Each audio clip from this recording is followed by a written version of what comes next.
alternative medicine and in particular contemporary homeopathy is making such a big impact in medicine. And when I say medicine, I'm talking the medical MD.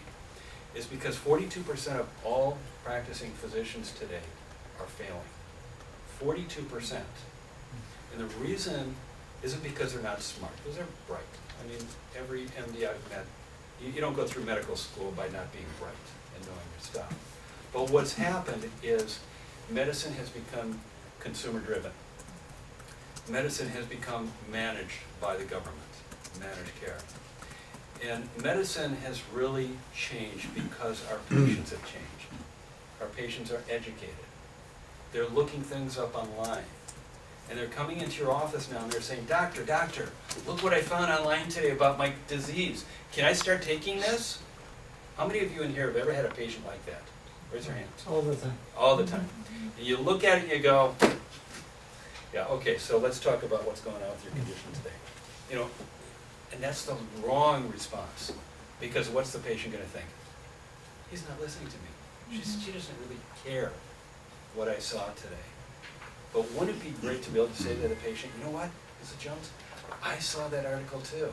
Let me tell you about it. And let me tell you about the facts behind this. So now, all of a sudden, you've engaged your patient. They respect you more because you understand them. You're communicating with them. You've now got a rapport. And we know the best way in to selling our healthcare is to have that rapport.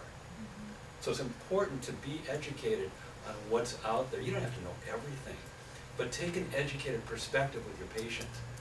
This is an opportunity to teach. And what does the word doctor or physician actually mean? Teacher, right? Physician in Latin is teacher. We are teachers for our patients.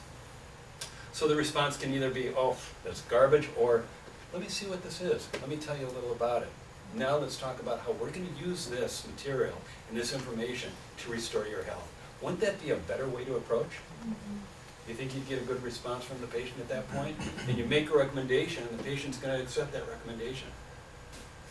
So practices are different today than they were when I started 30 years ago. And many of you, even 10 years ago, they're different.